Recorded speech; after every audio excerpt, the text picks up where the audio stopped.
Conjunctions के types देखे थे, ठीक है। कोऑर्डिनेटिंग, कोरिलेटिव, सबऑर्डिनेटिंग, ठीक है। कोऑर्डिनेटिंग क्या होते हैं, क्या होते हैं कोऑर्डिनेटिंग कंजंक्शंस? जो इंडिपेंडेंट क्लॉज को इंडिपेंडेंट क्लॉज के साथ जोड़ेंगे, जो इंडिपेंडेंट क्लॉज को सबऑर्डिनेट क्लॉज के साथ जोड़ेंगे या डिपेंडेंट क्लॉज के साथ जोड़ेंगे। कोरिलेटिव जो पेयर में यूज होंगे। बस आपको इसमें पेयर्स को याद रखना है, किसके साथ क्या यूज होता है। तो पेयर्स का मैं बता दूं किसके साथ क्या यूज होता है। जैसे क्या बताई थी मैं, आइदर के साथ और, नाइदर के साथ नॉर,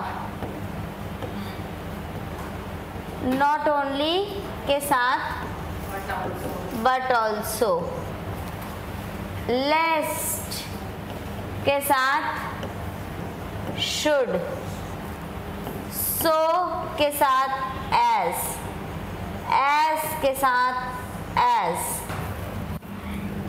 ऑल्दो के साथ येट या फिर कॉमा, येट या कॉमा दोनों रखता है। और हार्डली, बेयरली, स्केर्सली, हार्डली, बेयरली, स्केर्सली के साथ व्हेन, और नो सूनर के साथ देन। ये कुछ पेयर्स हैं जो कोरिलेटिव कंजंक्शन, मतलब ये कुछ कोरिलेटिव कंजंक्शन है, ये हमेशा पेयर्स में यूज होंगे।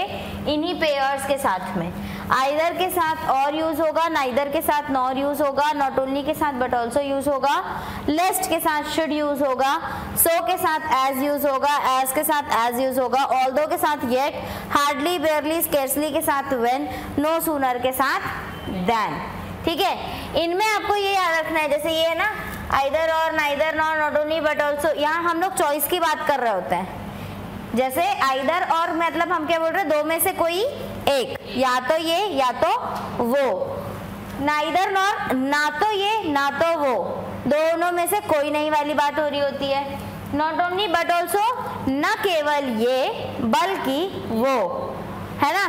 तो हम तीनों जगहों में कहीं ना कहीं किसी न किसी प्रकार के चॉइसेस की बात कर रहे हैं। तो हमें यहाँ ध्यान रखना ये जरूरी है कि हम जिन चॉइसेस की बात कर रहे हैं वो एक जैसे होने चाहिए। समझ में आ रहा है? कहने का सीधा और सिंपल सा मतलब ये है कि इसके बाद आइदर के बाद आने वाला वर्ड और के बाद आने वाला वर्ड, ये देखो ऐसे ऐसे रहता है ये इसमें, आइदर दिस और that one, neither this nor that one, not only this but also that. तो ये जो वर्ड्स आते हैं ये सारे सेम पार्ट ऑफ स्पीच को होने चाहिए। अगर आइदर के बाद कोई वर्ब आ रहा है तो यहाँ भी वर्ब होना चाहिए, नाउन लिखा गया वर्ब वर्ब होगा। या अगर नाइदर के बाद कोई नाउन आ रहा है तो यहाँ भी नाउन होना चाहिए। अगर नॉट ओनली के साथ में कोई एडजेक्टिव आ रहा है, एडजेक्टिव आ रहा है तो इधर भी एडजेक्टिव आना चाहिए। इधर एडवर्ब है तो इधर भी एडवर्ब होना चाहिए। जहाँ पे भी हम लोग चॉइस की बात कर रहे हैं, चूज करने की बात कर रहे हैं, दो में से एक लेना है या दो में से दोनों लेना है या दोनों में से कोई नहीं लेना है, तो जब भी हम चॉइस की बात कर रहे हों उस जगह पे ये ध्यान रखना ज़रूरी है कि वो जो दोनों हैं वो सिमिलर होने चाहिए, एक जैसे लगभग होने चाहिए। आई बात समझ में? क्लियर हो रहा है ये? ठीक है, चलो इसको और अच्छे से क्लियर होगा जब कुछ क्वेश्चंस आप करोगे तो। ठीक है, उसके बाद में फिर हम लोगों ने ये रूल्स देख लिए थे कुछ, ये सारे कौन कौन से कंजंक्शन है विद एग्जाम्पल देखा था हमने। फिर हम लोगों ने ये रूल देखा था कि जब भी हम इनका प्रयोग करते हैं तो पॉजिटिव एंड अफर्मेटिव सेंटेंसेस के साथ करते हैं। लेस्ट के साथ शुड का प्रयोग होगा और लेस्ट जो है अपने आप में एक नेगेटिव वर्ड है तो इसके साथ में कोई दूसरा नेगेटिव फ्रेज नहीं यूज करना है। ठीक है, dance carefully, lest she should fall. अब यहाँ पे she should not fall use नहीं करना है, नेगेटिव नहीं लगाना है, पॉजिटिव के है वो पॉजिटिव ही रखना है इसको। यहाँ पे ऐसा नॉट फॉल कर देंगे तो ये गलत हो जाएगा। ठीक है, इसी तरह ही लिखना है। ठीक है, walk carefully, लेस्ट you should fall. ठीक है, study carefully, लेस्ट you should fail. तो जब भी अपन लिखेंगे हमेशा एक पॉजिटिव फ्रेज रखेंगे, क्योंकि लेस्ट अपने आप में एक नेगेटिव फ्रेज है, उसको और किसी नेगेटिव फ्रेज के साथ कंबाइन नहीं करेंगे, ठीक है। फिर हाँ, अनलेस और अनटिल, ठीक है, ये टाइम डिनोटिंग एडवर्ब की तरह और कंजंक्शन की तरह यूज होता है। देखो अनलेस जो बताता है, दोनों का मतलब होता है जब तक नहीं।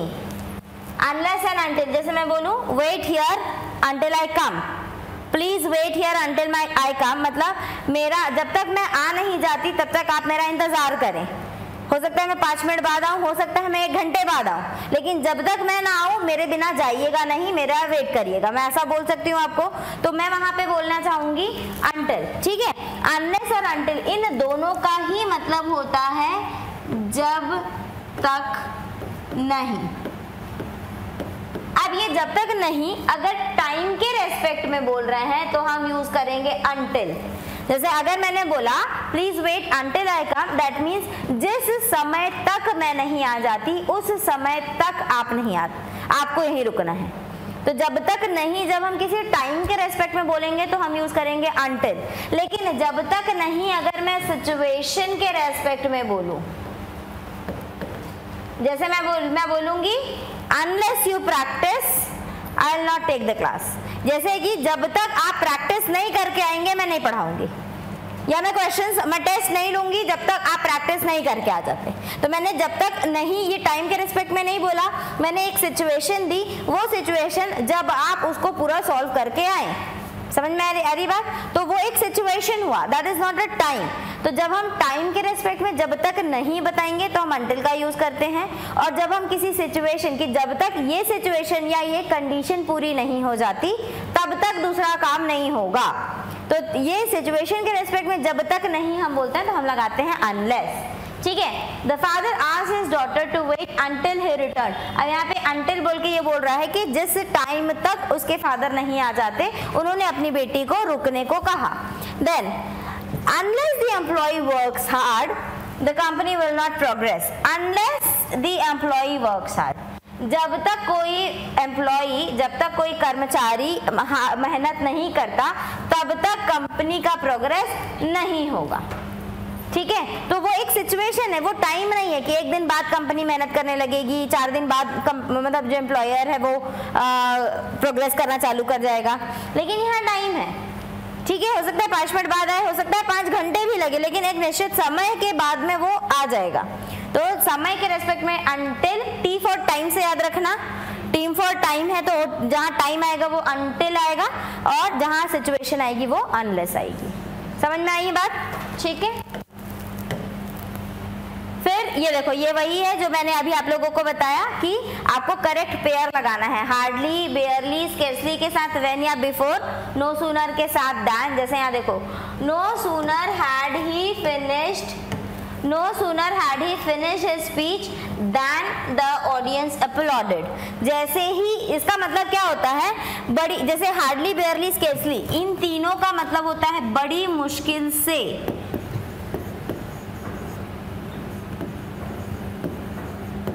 ऐसे ही लिखते हैं ना, बड़ी मुश्किल से। जैसे ये तो नॉट ओनली बट ऑल्सो हुआ। Hardly had I started speaking when the bell rang. जैसे ही, मतलब बड़ी मुश्किल से मैंने बोला, शुरू ही बस किया था कि बेल बज गई। तो हार्डली, बेयरली, स्केर्सली, बड़ी मुश्किल से। नो सूनर देन, जैसे ही और वैसे ही के रिस्पेक्ट में होता है। इसका मतलब होता है जैसे ही और वैसे ही। जैसे ही के साथ में आ जाएगा वैसे ही। दैट मीन्स देखो, no sooner had he finish speech then the audience applauded. जैसे ही उसने अपनी स्पीच फिनिश करी वैसे ही ऑडियंस ताली बजाना चालू करी। अपलॉडेड का मतलब ताली बजाना, ठीक है। तो जैसे ही उसने स्पीच खत्म किया, फिनिश किया, वैसे ही ऑडियंस ने ताली बजाना चालू किया या ताली बजाए, ठीक है। तो यहाँ पे जैसे ही और वैसे ही के रेस्पेक्ट में आ रहा है, और यहाँ पे हार्डली, बेयरली, स्केर्सली में आएगा बड़ी मुश्किल से, ठीक है। उसका भी मतलब जैसे ही वाला होता है, ठीक है। Hardly had I started writing when the light of, ठीक है, when the electricity gone of, ऐसे करके बोल सकते हो। जैसे मैंने लिखना शुरू ही बस किया था, 2 शब्द लिख ही पाई थी कि लाइट चली गई, ठीक है, तो बड़ी मुश्किल से लिखना शुरू किया था और लाइट चली गई, ठीक है। इस तरीके से आप हार्डली, बेयरली और स्केर्सली का यूज करते हैं, ठीक है। अब यहाँ पे एक और चीज मैं इंपॉर्टेंटली बता दूं, वो याद रखना, ये देखो हार्डली एक एडजेक्टिव होता है हार्ड, याद है, हार्ड का मतलब होता है सख्त, कठोर, ठीक है। जब हम किसी एडजेक्टिव में ly जोड़ के एडवर्ब बना देते हैं तो वो उस तरीके से बन जाता है, जैसे हम लोग किए थे, सॉफ्ट किए थे, सॉफ्ट में ly जोड़े, सॉफ्ट का मतलब होता है नरम, और ly जोड़ दिए तो बन गया सॉफ्टली, यानी कि नरमी के साथ या नरम तरीके से। ब्रेव बना बहादुर, ठीक है, ब्रेवली बहादुरी से, ठीक है। He is a brave soldier and he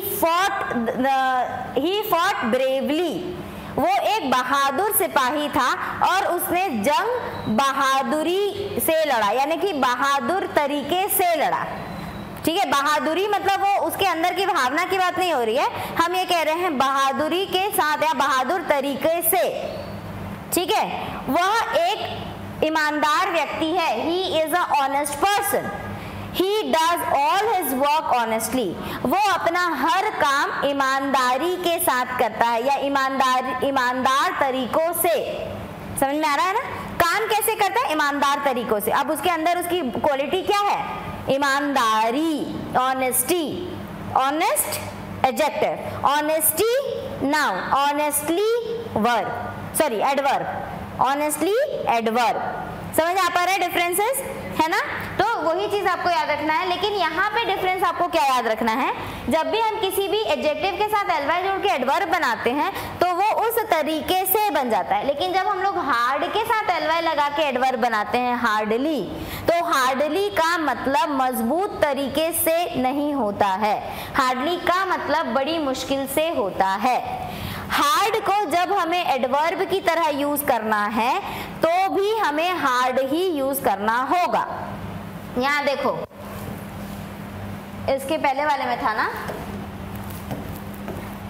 ये देखो, unless the employee works hard, यहाँ पे वर्क के लिए बोल रहा है कि वो हार्ड वर्क करे, वर्क हार्ड करे यानी कि मेहनत करे काम में, समझना है। तो यहाँ पे वर्क क्या है, वर्क एक वर्ब है और इस वर्क को क्वालिफाई कर रहा है, कैसा वर्क, एम्प्लॉय कैसा वर्क करे, हार्ड वर्क करे। तो ये वाला जो वर्ड है हार्ड, ये यहाँ पे किसके लिए यूज हो रहा है, वर्क के लिए।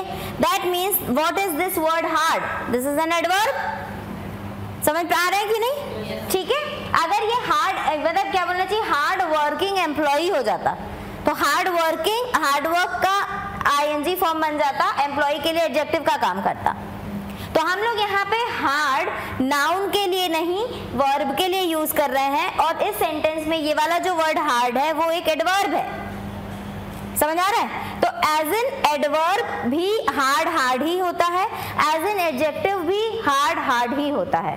हार्ड को हम एडजेक्टिव एंड एडवर्ब दोनों तरीके से सेम यूज करेंगे, लेकिन जब हम हार्ड में ly जोड़ के एडवर्ब बनाते हैं तो उसका मतलब मजबूत तरीके से नहीं होता, उसका मतलब बड़ी मुश्किल से होता है। तो ये याद रखना, समझ में आ रहा है। बेयरली का भी मतलब होता है बड़ी मुश्किल से, स्केर्सली का भी मतलब होता है बड़ी मुश्किल से, तीनों का मतलब सेम होता है। अब ये एडजेक्टिव से बना हुआ एडवर्ब नहीं होगा। आई बात समझ में, ध्यान रहेगा ये चीज, ठीक है। चलो आगे बढ़ते हैं, कुछ क्वेश्चंस प्रैक्टिस करते हैं। हाँ बोलिए।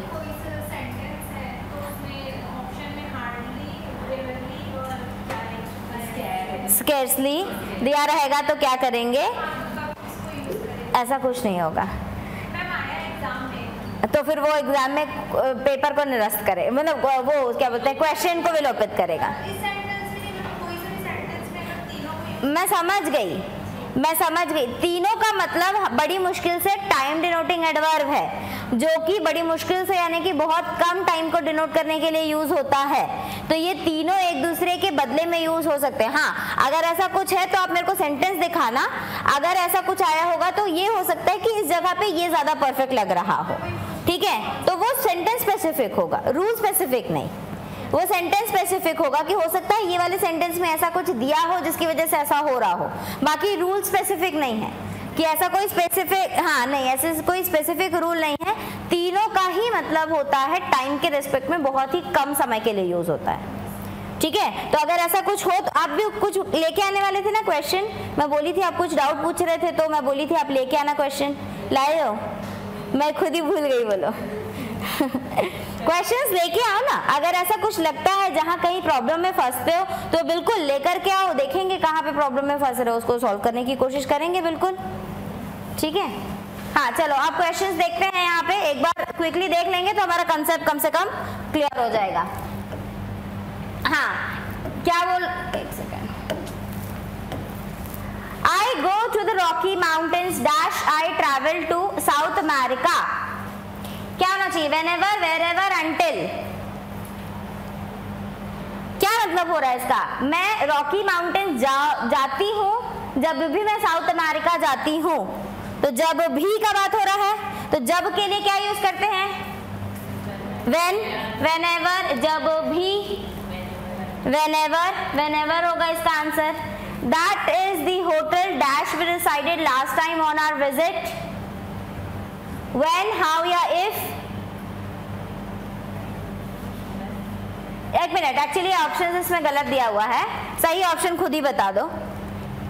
क्या बोलना चाह रहा है? दैट इज दी होटल, ये वही होटल है। We decided last time on our visit, हम यहाँ रह रहे थे लास्ट टाइम, जब हम लास्ट बार घूमने आए थे तब हम यहाँ थे।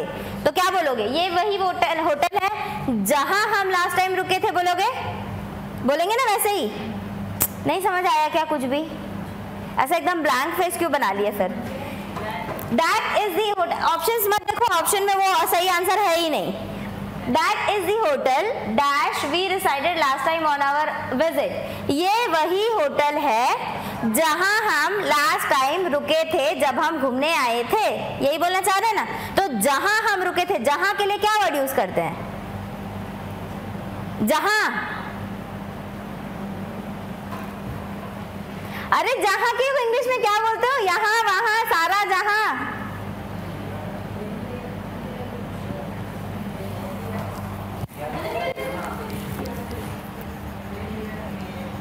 ऐसे करोगे, ऐसे करोगे मतलब dash you come at first position you will earn an award।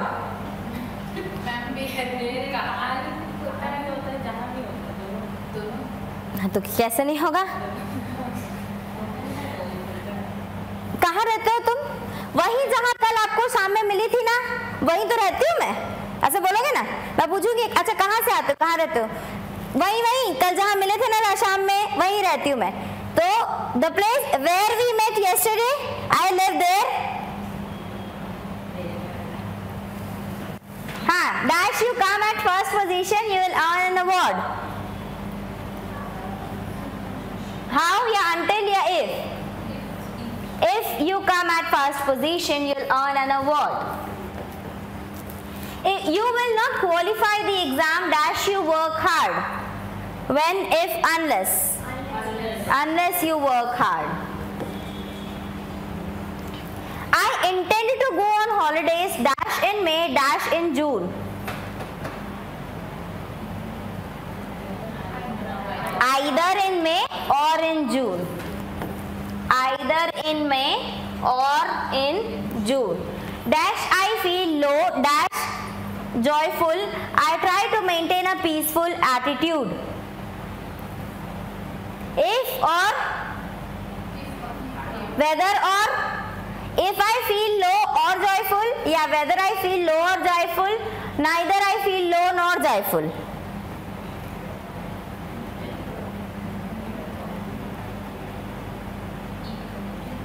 whether I feel low or joyful, I try to maintain a peaceful attitude। चाहे मैं दुखी हूँ या मैं खुश हूँ, मैं हमेशा एक शांतिजनक व्यवहार रखना पसंद करती हूँ। Dash had I got on bed for rest dash I found I had to go back again. Rather than, no sooner than, so that. अब इसमें एक और हिंट है जो आप लोग अभी नहीं पकड़ पाओगे, आंसर बताओ फिर मैं बताती हूँ। Rather had I got on bed for rest than I found I had to go back again. No sooner had I got on bed for rest than I found I had to go back again. So had I got on bed for rest than that I found I had to go back again. कैसे आ रहा है? इसका मतलब क्या हो रहा है? जैसे ही मैं बेड पे गई रेस्ट करने के लिए वैसे ही मुझे याद आया कि अरे मुझे तो वापस जाना है। No sooner than, ठीक है। अब इसमें जो हिंट है ना, यहाँ पे ये नो सूनर देन होगा। अब इसमें जो हिंट है ना वो ये है हैड। अब देखो नो सूनर वगैरह के साथ में जनरली हम क्या करते हैं, हम सब्जेक्ट को पहले रखते हैं और हेल्पिंग वर्ब को बाद में रखते हैं, लेकिन ये दो कंडीशंस ऐसी हैं, जैसे हम लोग हार्डली बेयरली स्केर्सली यूज कर रहे हैं या नो सूनर यूज कर रहे हैं, इनके साथ में हमेशा हम लोगों ने देखा है कि हेल्पिंग वर्ब सब्जेक्ट के पहले याद आया है ना। तो ये एक हिंट है आपके लिए कि क्योंकि देखो नो सूनर या हार्डली बेयरली स्केर्सली ये जो फ्रेजेस है बोलना चाहिए, ये एक नेगेटिव फ्रेज है। मतलब जैसे ही मैं शुरू ही की, मतलब बहुत मुश्किल से, ज्यादा समय नहीं हुआ था मुझे शुरू करते हुए। हार्डली बेयरली स्केर्सली का भी मतलब होता है बड़ी मुश्किल से मैंने क्लास में एंटर किया ही था कि लाइट चली गई। तो बड़ी मुश्किल से मतलब मैंने ज्यादा टाइम नहीं हुआ था, तो एक नेगेटिव फ्रेज है। तो जब भी कोई भी सेंटेंस किसी नेगेटिव फ्रेज से शुरू हो रहा है तो उसके साथ हमेशा इन्वर्जन ऑफ अग्रीमेंट होता है, सब्जेक्ट वर्ब का इन्वर्जन हो जाता है। ये रूल कहता है कि हेल्पिंग वर्ब जो है उसके सब्जेक्ट के पहले आ जाता है, ठीक है। ये लॉजिक है, ठीक है। तो आपको ये वाला ट्रिक याद रखना है कि जब भी कभी ऐसा आता है तो उसके पहले आ जाता है ये हेल्पिंग वर्ब। तो अब यहाँ पे हेल्पिंग वर्ब पहले आया हुआ है तो उसके पहले में तो ये नो सूनर के साथ दैन लगना चाहिए, ठीक है। और नहीं तो फिर आप मीनिंग वाइज तो वैसे भी पकड़ लिए, ठीक है। Dash oats are healthy dash are nutritious.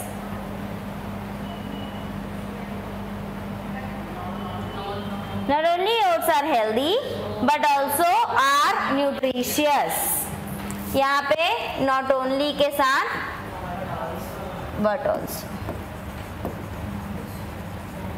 My SUV has a radio dash a USB port. If so and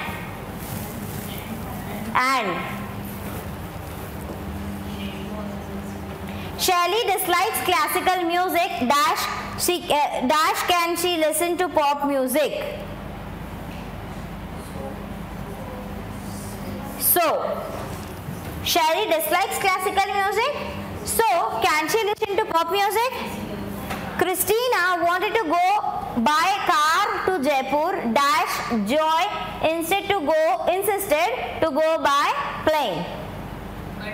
But Christina wanted to go by car to Jaipur, but Joy insisted to go by plane. I am scared of heights dash I like the landscape from the top of this apartment.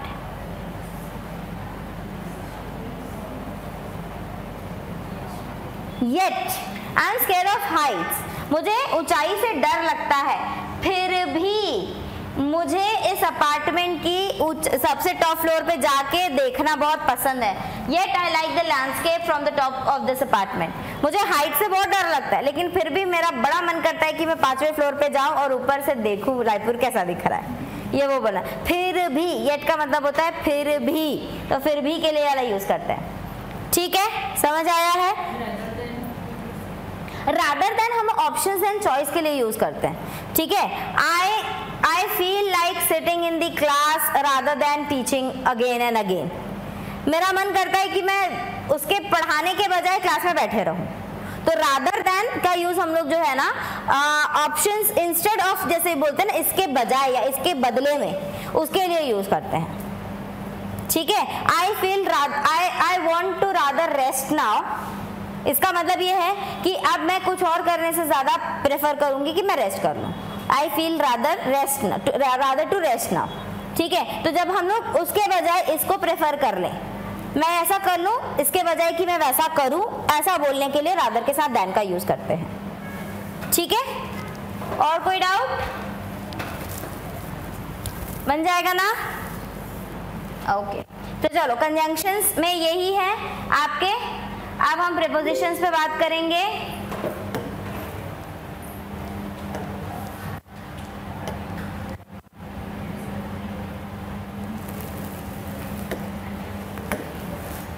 हाँ prepositions, इसका definition मैंने आप लोगों को पहले ही बताया हुआ है। प्रीपोजिशंस क्या होते हैं? वेरी गुड, है ना। प्री प्लस पोजीशन से मिलके बना है प्रीपोजिशंस। ये वो वर्ड होते हैं जो नाउन या प्रोनाउन के पहले यूज होते हैं और ये संबंध बताते हैं। हिंदी में इन्हें हम कहते हैं संबंध बोधक। शब्द के भेद हिंदी में पढ़े हो आप लोग, 8 शब्द भेद। उन 8 शब्दों में एक पढ़े हो संबंध बोधक भी, है ना। 8 शब्द भेद बता सकते हो मेरे को हिंदी के? हिंदी के 8 शब्द भेद बताओ जरा। लेट मी राइट दैट, बताओ जल्दी से। शब्द भेद कारक नहीं, शब्द भेद, हिंदी के शब्द भेद। संज्ञा, ठीक है। फिर दूसरा सर्वनाम, तीसरा विशेषण,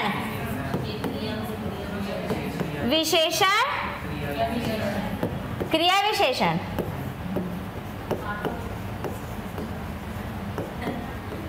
क्रिया विशेषण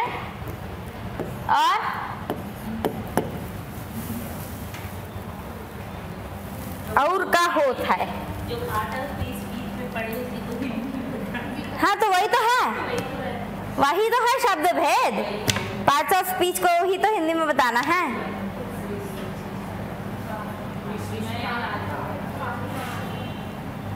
बोलो ना। और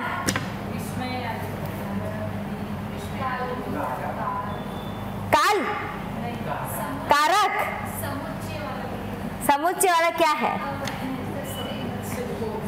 बुलाओ अभियानु मैम को। बुलाओ मैडम, ये 8 शब्द भेद नहीं बता रहे, इनको दोबारा से याद करवाओ, दोबारा हिंदी की क्लासेस लगवाएं। बस 4 ही याद है आपको। समुच्चय ना क्या है, क्या बोल रहे थे? बोलो ना पूरा।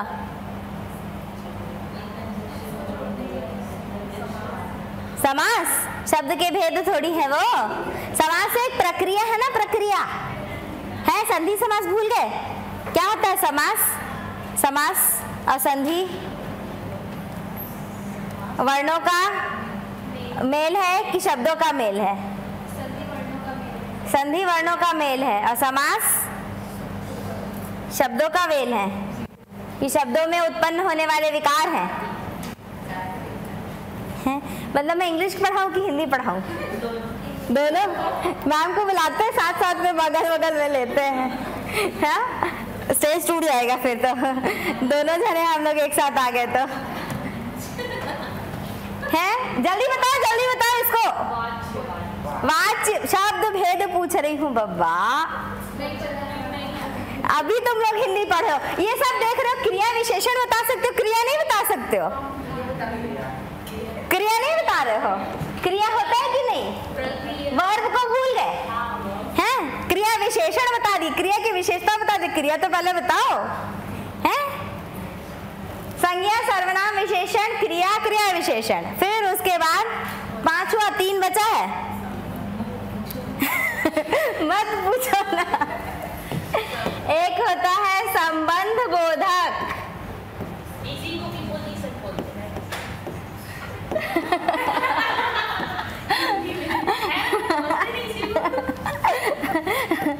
ब्राउनी पॉइंट्स गेन करने की कोशिश कर रही है वो। समुच्चय बोधक, ये कंजंक्शन है।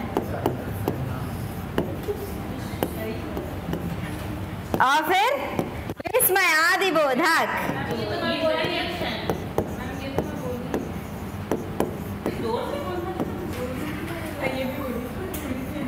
मेरे को पता है, सब बोले थे, अपने में बोले थे, मेरे तक नहीं है। विस्मय आदि बोधक है। तो मतलब कुल मिला के मैं ये मान लूं कि इंग्लिश ग्रामर याद हो गया तुम लोग को। हाँ चलो। फिर इंग्लिश खत्म होने के बाद मेरे साथ भी ऐसी करोगे तुम लोग इंग्लिश में भूल जाओगे तुम लोग, है ना, फिर मैं यहीं बैठ के रोऊंगी है। तो व्हाट इज प्रेपोजिशन?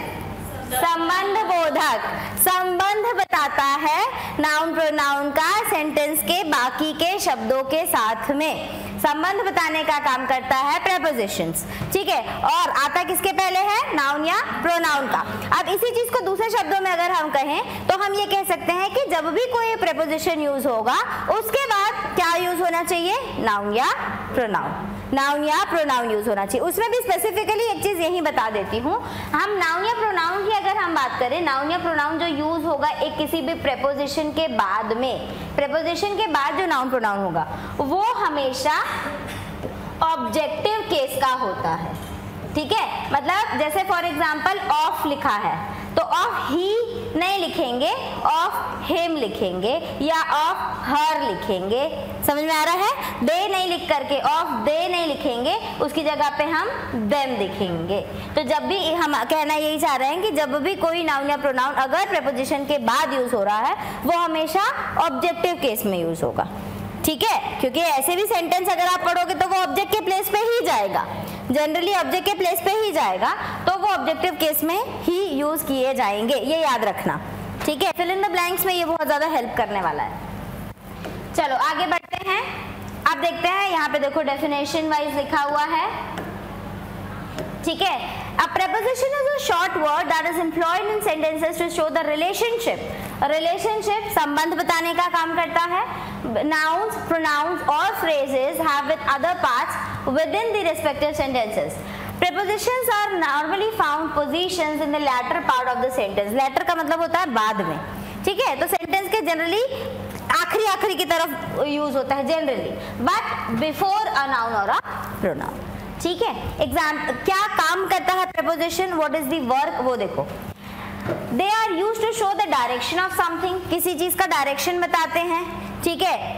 अंदर की तरफ है, बाहर की तरफ है, ऊपर है कि नीचे है, डायरेक्शन को बताते हैं। They can refer to time of happening, time after, before, during, इन सब का हम लोग टाइम के रेस्पेक्ट में यूज करते हैं। आफ्टर बोलेंगे, अगर हम लोग बोलेंगे, मैं बोलूंगी अगर meet me after 10 AM, that means 10 बजे के बाद। मैं बोलूंगी I will be here by 4, meet me before 4 PM, तो 4 के पहले, ठीक है। You are not allowed to use mobile phones during the class, तो मैंने क्लास के दौरान, ठीक है। तो ये सारा चीज हम लोग क्या किस चीज को बता रहा है, किसी इवेंट के टाइम को बता रहा है, टाइम डिनोटिंग prepositions हैं। They can be used to denote the position or location of an object. Position को भी बता सकता है, जैसे हम लोग बोल देंगे ना ये ऊपर है, the bag is kept on the chair, under the chair, in front of the table, behind the table, ठीक है। तो in, on, at, above, below, outside, inside, ये सारा का सारा किसको बता रहा है, लोकेशन या पोजीशन को बताने के लिए। तो ये क्या क्या काम करता है, तो कुल मिलाकर के देख रहे हो पोजीशन वगैरह को बता रहा है, डायरेक्शन पोजीशन को, तो ये प्रेपोजिशंस के काम है। Then they are also used to represent spatial relationship. Spatial relationship का मतलब क्या हो रहा है, कुछ चीजें जो एकदम डायरेक्टली नहीं दिखाई दे रही हैं, ऊपर और नीचे, जैसे हम लोग बोलते हैं ना above या over, ठीक है। जैसे ये देखो, the camera is kept above the chair, ठीक है। और द, मान लो क्या बोलना चाहिए अपन, the bird is flying over the tree, ठीक है। तो अबव, ओवर, ये सारा कुछ स्पेशल रिलेशनशिप बता रहा है जो डायरेक्ट रिलेशनशिप को नहीं एस्टैब्लिश कर रहा है। देन प्रीपोजिशनल फ्रेजेस होते हैं, in particular can be used to do all of these when used to say prepositional phrases. अभी देखो हम लोगों ने कल वाली क्लासेस, कल जो हम लोग क्लास किए थे तो हम लोगों ने क्लॉज डिस्कस किया था, फ्रेज डिस्कस किया था, याद है? क्या डिस्कस किए थे बताओ? फ्रेज क्या पढ़े थे अपन, क्या होते हैं फ्रेजेस, वाक्यांश या फ्रेज पढ़े थे ना, कल ही तो पढ़े हैं क्या? हाँ, क्या पढ़े थे अपन, फ्रेज क्या होते हैं? हाँ, group of word which denotes some meaning but not complete meaning. तो आपको ये समझ में आ गया फ्रेज क्या है, ग्रुप ऑफ वर्ड्स हैं, ठीक है। अब ये ग्रुप ऑफ वर्ड मिल करके क्या काम कर रहे हैं ये डिसाइड करेगा वो कैसा फ्रेज है। अगर कोई ग्रुप ऑफ वर्ड मिल करके किसी वर्ब का काम करे, जैसे फॉर एग्जांपल कल हम लोगों ने एक एग्जांपल देखा था, लुक आफ्टर देखा था हमने, जिसका दोनों के साथ मिला करके कंबाइंड मीनिंग हुआ देखभाल करना। देखभाल करना काम है ना, बहुत बड़ा काम है, दैट मीन्स वर्ब है। तो ये एक फ्रेज है जो किसी सेंटेंस में किसी वर्ब का काम कर रहा है, ये एक फ्रेजल वर्ब है। अगर मैंने बोला माई house is in front of the railway hospital, railway का जो हॉस्पिटल है उसके सामने में बोलने के लिए हम लोग यूज करते हैं इन फ्रंट ऑफ। तो ये तीनों के तीनों शब्दों से मिलाकर के एक फ्रेज बना, और ये जो एक फ्रेज है ये किस चीज को बताया, पोजीशन को बताया। तो ये क्या हो गया, फ्रेजल प्रेपोजिशन। फ्रेजल प्रेपोजिशन अगर ये सेंटेंस में प्रेपोजिशन का काम किया तो समझ आ रहा है क्या बोलना चाह रही हूं मैं। एक तो नॉर्मल फ्रेज हो गया अपना simple group of words. Phrasal verb होते हैं, उसमें भी एक वर्ब प्लस प्रेपोजिशन का कॉम्बिनेशन है। देखो वर्ब प्लस प्रेपोजिशन का कॉम्बिनेशन है, दोनों जगह में लगभग आपको सेम मिलेगा, वर्ब और प्रेपोजिशन का कॉम्बिनेशन मिलेगा।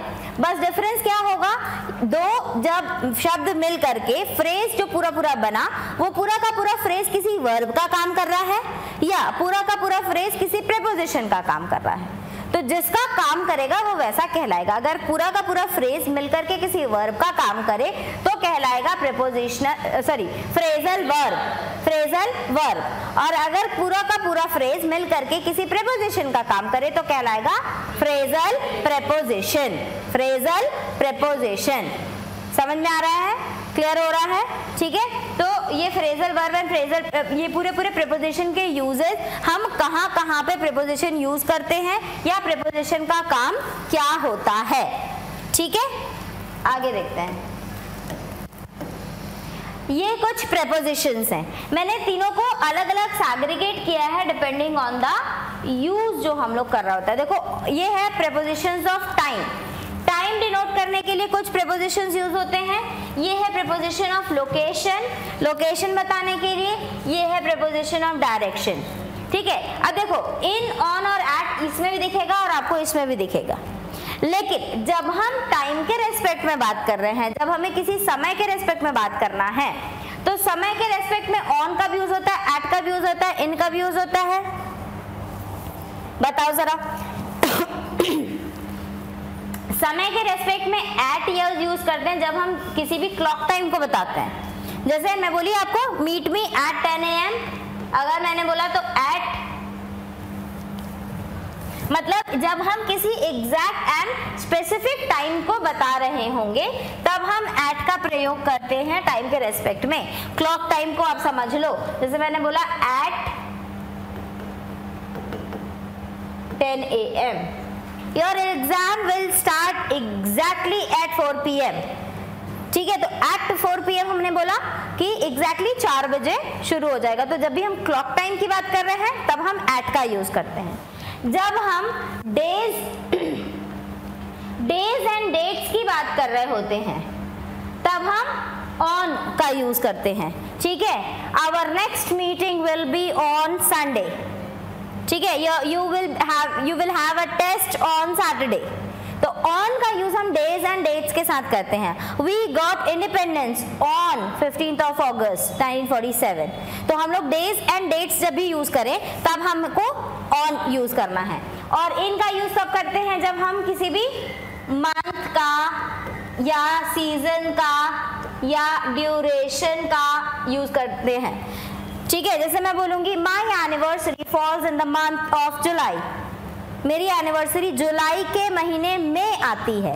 में बोलते हैं हम, विद इन की बात की जाती है, ठीक है। तो इन अगर हम बोले Diwali comes in the month of November, ठीक है। तो जब भी हम मंथ्स की बात करेंगे, सीजन्स की बात करेंगे या हम एक ड्यूरेशन की बात करेंगे, लंबे समय की बात करेंगे, ठीक है। तो जैसे मैंने बोला I am in the meeting, I am in the meeting, तो मीटिंग के अंदर मतलब हम लोग मीटिंग के समय जो है उस समय के बीच में अभी हम लोग हैं, तो उस कंडीशन में हम लोग इनका यूज करते हैं टाइम के रेस्पेक्ट में। किसको कब यूज करें समझ में आते जा रहा है, याद रहेगा ना, पक्का याद रहेगा।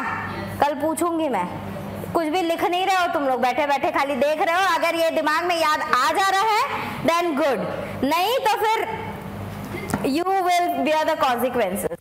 From के साथ to कब यूज करते हैं?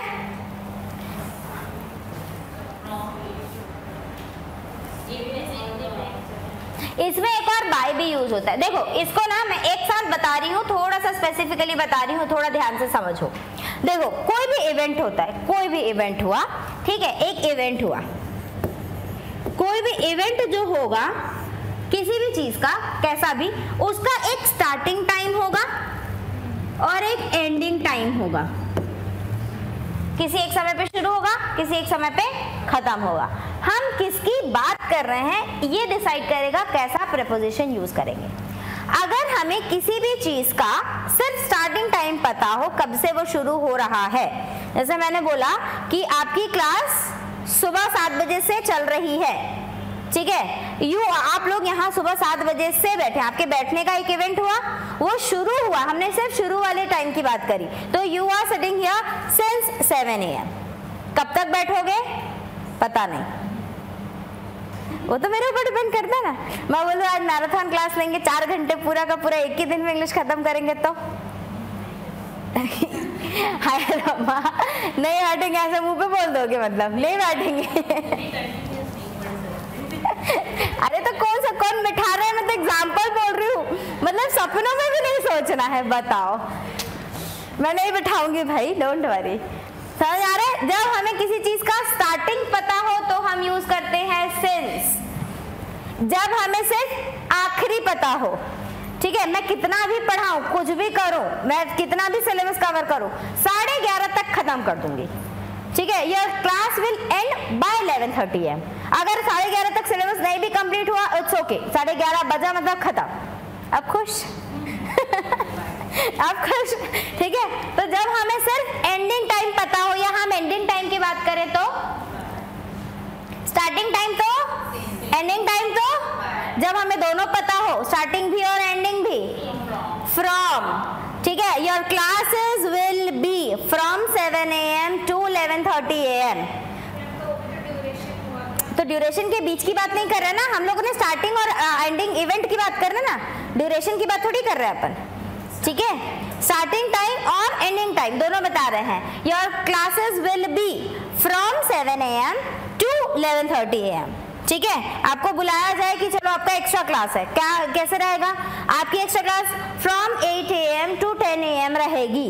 तो हम जब किसी भी इवेंट के स्टार्टिंग और एंडिंग दोनों टाइम की बात करेंगे तो हम from starting time to ending time, from के साथ टू, ठीक है। अगर हम लोग ड्यूरिंग बोल रहे हैं तो उसके दौरान, अच्छा, अब हमें स्टार्टिंग टाइम भी नहीं पता, हमें एंडिंग टाइम भी नहीं पता, हमें सिर्फ बीच का ड्यूरेशन पता है। जैसे मैंने बोला आपकी 3 घंटे की क्लासेस तो लगेगी ही लगेंगी, 3 घंटे की क्लासेस लगेंगी ही लगेंगी, मैंने कह दिया आप लोगों से। अब वो 3 घंटा, अगर मैं सुबह 7 बजे बुला रही हूँ और 7 बजे से 10 बजे तक खत्म हो गया, हो सकता है मान लो 7 बजे सुबह बहुत तेज बारिश हो रही है, तो आपने बोला मैडम बहुत तेज बारिश हो रही है, अभी निकलना पॉसिबल नहीं है। मैंने बोला ठीक है कोई बात नहीं, एक काम करते हैं, 1 घंटे बाद शुरू करते हैं 8 बजे, तो फिर 3 घंटे 8 बजे से काउंट करेंगे अपन, 8 से 11 हो जाएगा, ठीक है। अगर किसी दिन ऐसा हुआ आज से छुट्टी का दिन है, कहीं किसी को जाना नहीं, एक काम करते हैं 10 बजे आराम से नाश्ता पानी करके बैठेंगे, तो 10 बजे के बाद 3 घंटे चालू होगा, तो वहां पर भी ना स्टार्टिंग टाइम फिक्स ना एंडिंग टाइम फिक्स, बीच का ड्यूरेशन पता है फॉर, तो वहां यूज करेंगे for is used for duration, for 2 hours, for 3 hours, for 5 hours, इस तरीके से। समझ में आ रहा है? और अंटिल का तो अभी हम लोगों ने बता ही दिया, जब तक नहीं, ठीक है। तो प्रीपोजिशंस ऑफ टाइम सारे समझ आ गए, किसको कब यूज करते हैं, कैसे यूज कर रहे हैं, ठीक है। यूजेजेस आपको ध्यान रखना है। फिर आइए लोकेशन के रेस्पेक्ट में, कौन सा,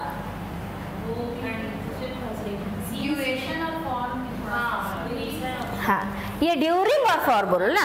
ड्यूरिंग, जैसे मैंने बोला you are not allowed to use mobile phones during the classroom, मतलब इस क्लास जब चल रहा है उस क्लास के बीच में, ठीक है। ड्यूरिंग मतलब चलती क्लास के बीच में हम खड़े हैं, फॉर में हम चलती क्लास के बीच में हम क्लास का ड्यूरेशन का मतलब हो रहा है समय अंतराल बता रहे हैं, कितने समय से कितने समय तक रहेगा, हम सिर्फ अंतराल को बता रहे हैं। हम वहां पे ये नहीं बोल रहे हैं कि हम क्लास के बीच में हैं, समझ में आ रहा है? ड्यूरिंग माई स्कूल डेज या ड्यूरिंग माई स्कूल आवर्स, ठीक है, please don't call me during my office hours. मैं ये बोलूंगी please don't call me during my office hours, that means when I am in office, I am in between office. अगर मैं office में हूँ तो वो ड्यूरिंग ऑफिस आवर्स बोलूंगी, ऑफिस आवर्स के बीच में। अब हम उसके आगे या पीछे खड़े होकर के नहीं बात कर रहे हैं, ठीक है, लेकिन ड्यूरेशन में हम आगे पीछे। अच्छा, तो मैं आपने बोला मैम मेरे को आपको कॉल करना है, मैंने बोला कि okay you can call me but please don't call me during my office hours, ठीक है। तो बोलेंगे अच्छा तो कब तक आप ऑफिस में रहते हो? When are you in office? I remain in office for 9 hours. 9 घंटे के लिए मैं रहती हूँ ऑफिस में। अब उस 9 घंटे के बीच में मत कॉल करें, तो ड्यूरिंग दैट 9 hours, 9 घंटे के बीच में, के लिए और के बीच में दोनों का अंतर अब समझ आया? क्लियर हो रहा है? और कोई? अच्छा, अब आ जाएंगे इस पे। हाँ, क्या हो गया?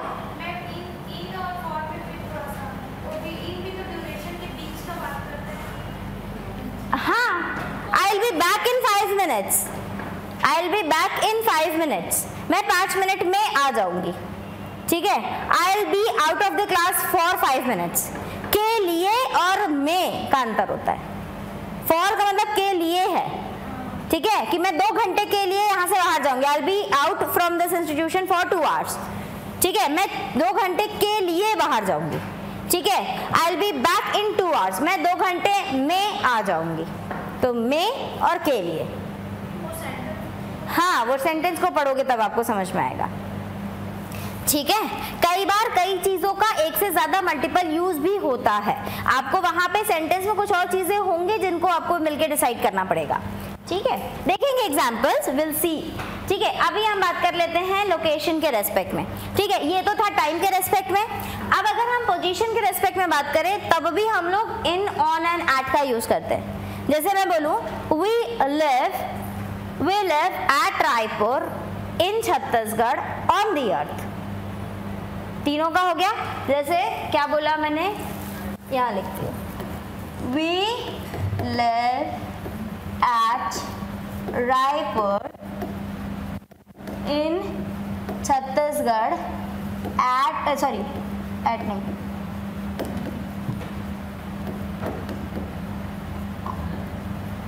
और ठीक है, we live at Raipur. At का यूज हम तब करते हैं जब हमें किसी स्पेसिफिक लोकेशन की बात करनी हो।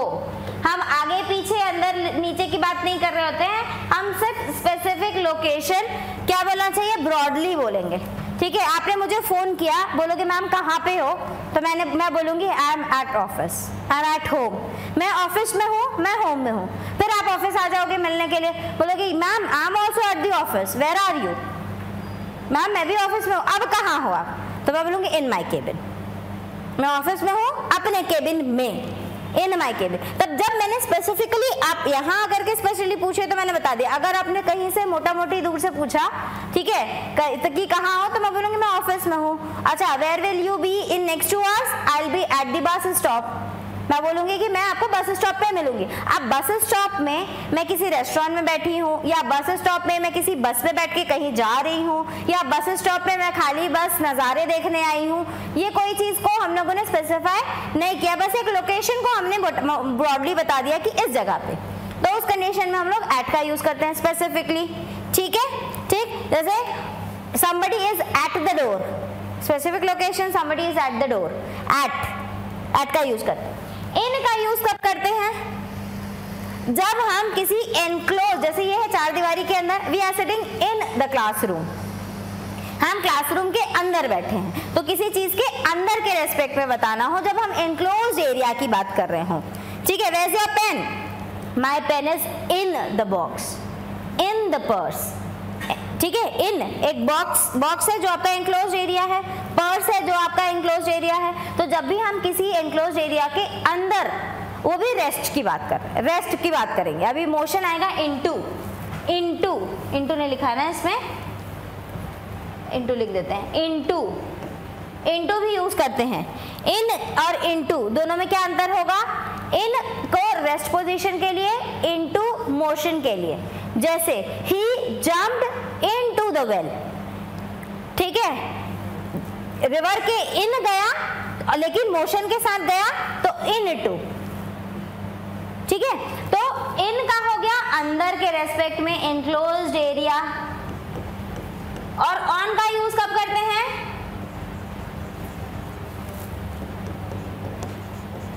ऑन का यूज कब करते हैं बताओ? We live on the earth, the mobile is kept on the table। On कब यूज कर रहे हैं? जब किसी के ऊपर हो, सरफेस से टच हो करके, सरफेस ऊपर है लेकिन सरफेस से टच है, तब हम लोग ऑन का यूज करते हैं।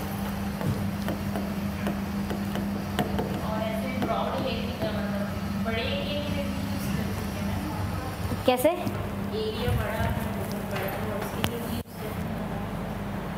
नहीं, जैसे एग्जांपल बताओ, कहाँ ऑन दी अर्थ बड़े एरिया के लिए नहीं यूज किया है, हम लोग अर्थ के ऊपर खड़े हैं, अर्थ के सरफेस पे टच है, हवा में नहीं उड़ रहे हैं, इसीलिए ऑन का यूज किए हैं। हम लोग धरती में टच होके खड़े हैं ना, हवा में थोड़ी उड़ रहे हैं, इसीलिए ऑन का यूज किया गया है। अर्थ एक बड़ा स्पेस है इसलिए ऑन यूज नहीं किए हैं अपन, इसलिए करना है क्योंकि अर्थ सरफेस के ऊपर है, हम लोग अंदर थोड़ी, हम लोग ऊपर है ना, ऊपर के में करते हैं अपन आउटर लेयर में, ठीक है, हमारे ऊपर आसमान है पूरा, अंतरिक्ष, ठीक है। इन का फिर आप ऊपर होता तो आप हम यूज करते हैं ऊपर के लिए, आप ऊपर एक्चुअली डायरेक्शन के लिए यूज हो जाता है, ठीक है, लेकिन ऊपर बोलने के लिए अप, नीचे बोलने के लिए डाउन, ठीक है। अबव और बिलो का भी यूज किया जाता है ऊपर बोलने के लिए और नीचे बोलने के लिए, ठीक है। तो ये हो गया बिटवीन, बीच में,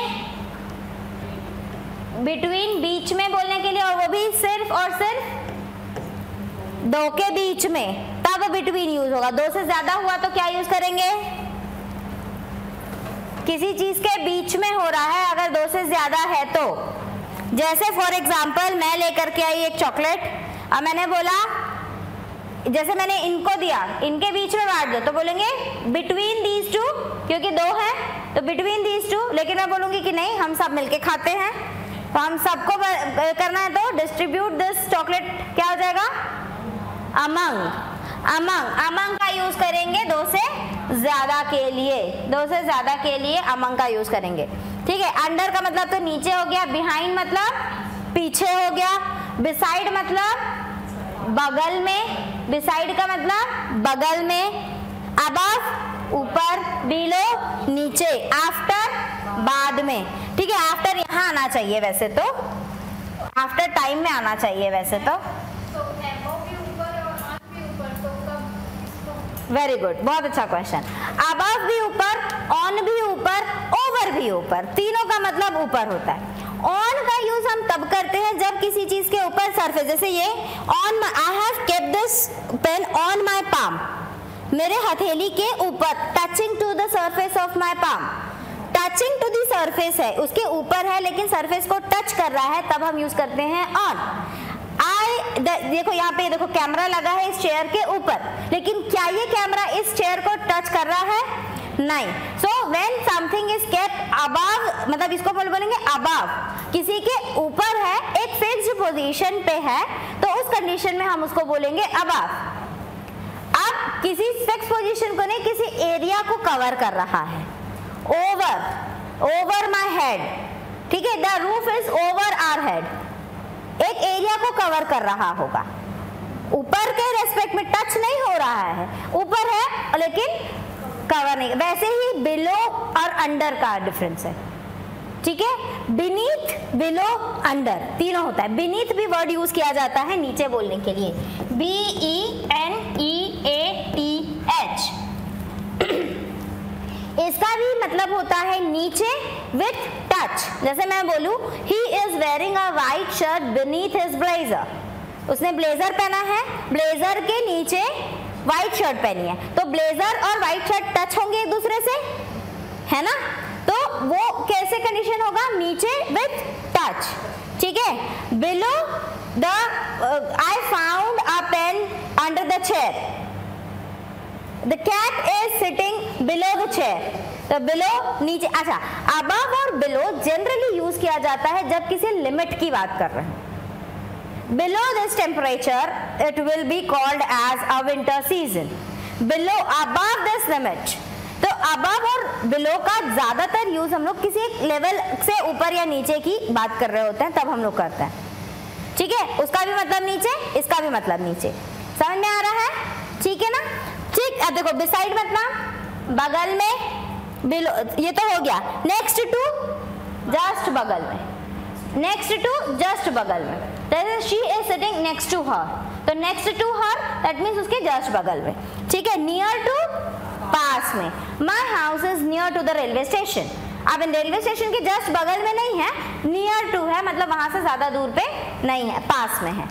तो ये हो गया आपका लोकेशन के रेस्पेक्ट में।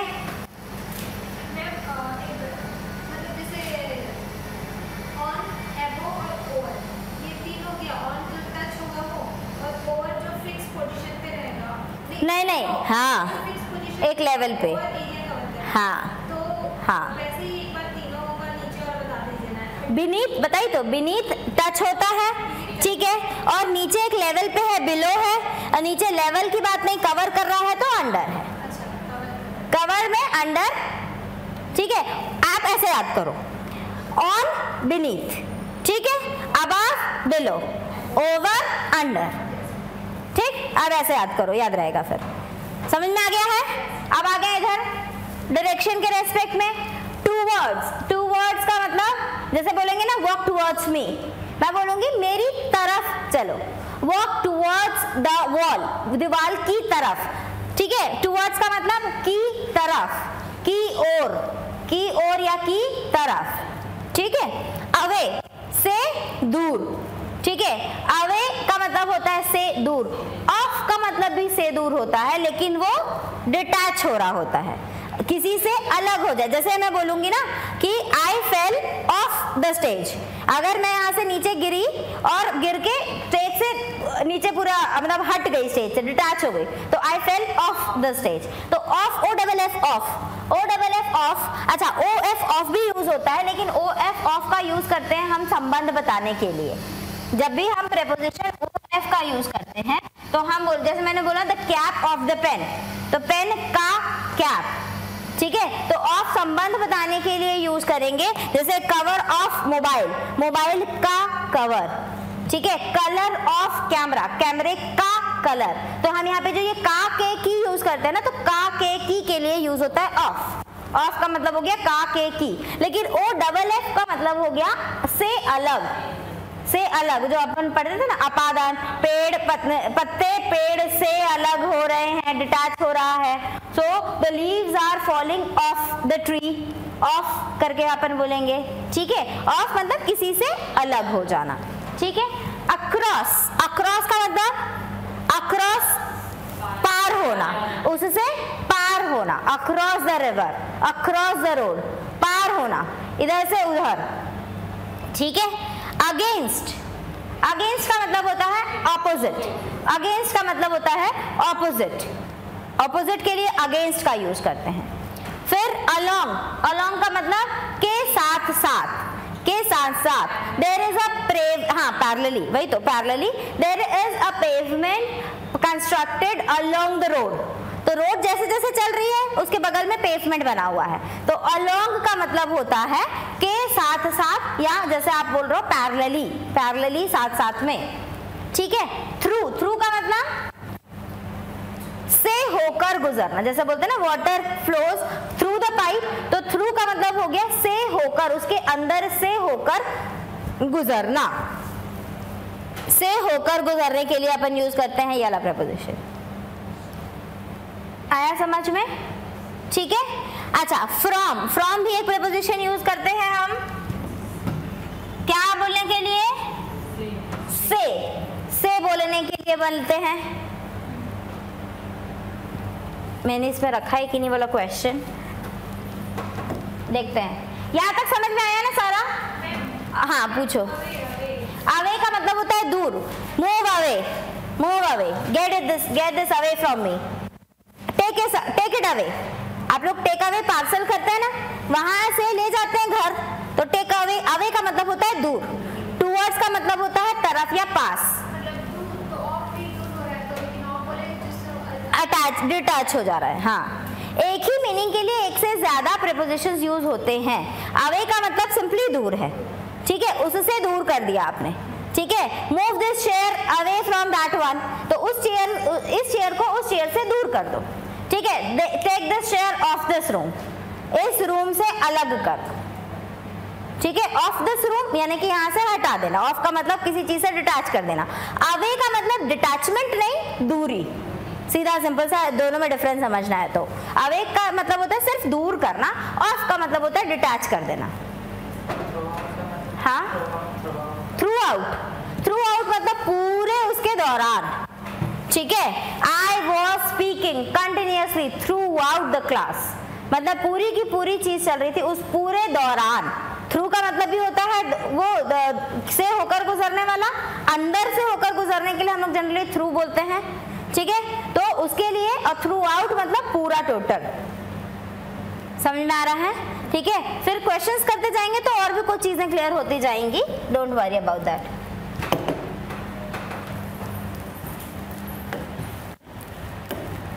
देखो, ये देखो prepositions ऑफ टाइम के एग्जांपल्स, मैंने बताया एट हम लोग एग्जैक्ट टाइम के लिए यूज करते हैं, the party starts at 10:30 AM, at the moment he is busy, at the moment एक फ्रेज यूज कर रहे होते हैं। ये सारे एग्जांपल्स हैं, देखो on Saturdays, on Republic Days, in 10 minutes, in the morning, ठीक है। फिर एग्जांपल्स ऑफ डायरेक्शंस है, डायरेक्शन का एग्जांपल यूज कर रहे हैं अपन, ठीक है। Anna have return to her homes town, to हम लोग तक के लिए यूज करते हैं, ठीक है। The plane landed on the runway, ये सारे एग्जाम्पल्स हैं जो अभी हम लोगों ने मीनिंग डिस्कस किए हैं, ये उनके यूज एग्जाम्पल्स हैं। पीडीएफ मिल जाएगा, देखना सारे एग्जाम्पल्स किसको कहाँ पे कैसे यूज कर रहे हैं, ठीक है। फिर ये देखो, ये लोकेशन बताने के लिए at work, at home, at the bank, at the beach, in class, in college, in the hospital, enclose area है तो जहाँ कहीं भी एनक्लोज एरिया हो रही है हम यूज कर रहे हैं इन, ऑन हम यूज कर रहे हैं जब हम उसके सरफेस की बात कर रहे हो, on the floor, on the ground, on the lawn. देखो ये मूवमेंट, मूवमेंट के लिए कैसे कैसे यूज कर रहे हैं वो प्रीपोजिशंस देखो, डाउन द स्टेयर्स ऊपर से नीचे, अप द स्टेयर्स ऊपर की ओर, ठीक है।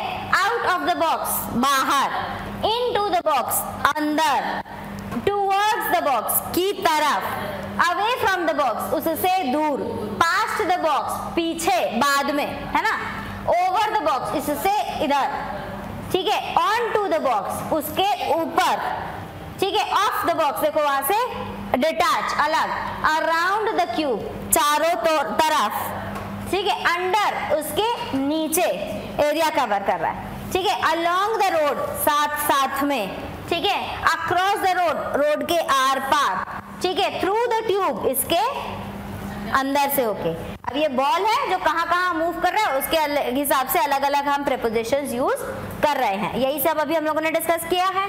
और देखो ये देखो प्लेस के लिए इन द बॉक्स, देखो बॉल जो है बॉक्स के अंदर है, ऑन द बॉक्स ऊपर है, अंडर द बॉक्स नीचे, नेक्स्ट टू द बॉक्स बगल में, बिटवीन द बॉक्सेस दो के बीच में है, अमंग द बॉक्सेस बहुत सारे के बीच में, इन फ्रंट ऑफ द बॉक्स सामने, बिहाइंड द बॉक्स पीछे, अबव द बॉक्स देखो ऊपर एक लेवल पे, बिलो द बॉक्स नीचे लेवल पे, नियर द बॉक्स पास में, फार फ्रॉम द बॉक्स दूर में, ठीक है। At the door exactly at the door,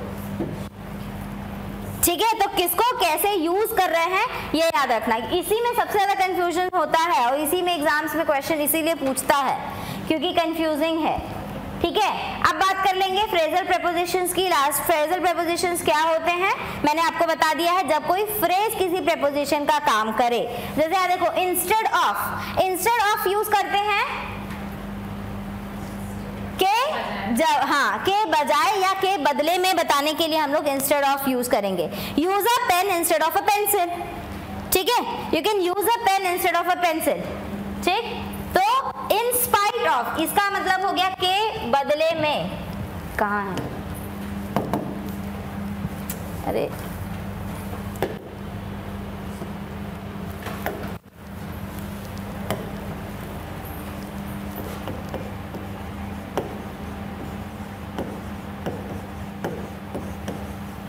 के बदले में, इन स्पाइट ऑफ कब यूज करेंगे? इन spite of working hard he failed in the exam. के बावजूद, बहुत मेहनत करने के बावजूद, बावजूद बोलते हैं, समझ में आता है ना, है ना। फिर ऑन बिहाफ ऑफ, यहाँ पर भी के बदले में है, ठीक है, लेकिन इंस्टेड ऑफ और ऑन बिहाफ ऑफ में क्या अंतर होगा आप बताओगे मेरे को। जैसे मैंने बोला on behalf of my whole competition community team I welcome you all here in this class. On behalf of whole competition community team, I congratulate you on your success, या on your result, या on your selection.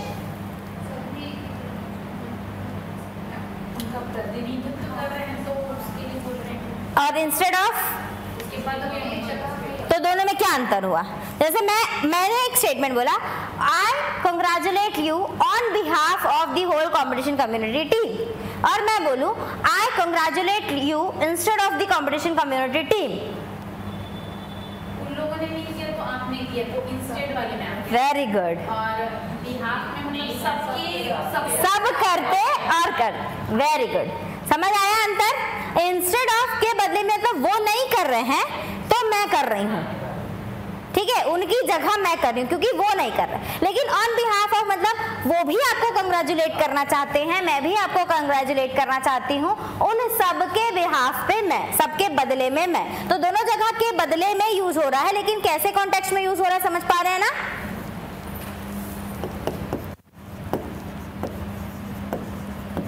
समझ ही नहीं आ रहा English पढ़ रहे हैं कि हिंदी पढ़ रहे हैं, ऐसा किसी को लग रहा है क्या?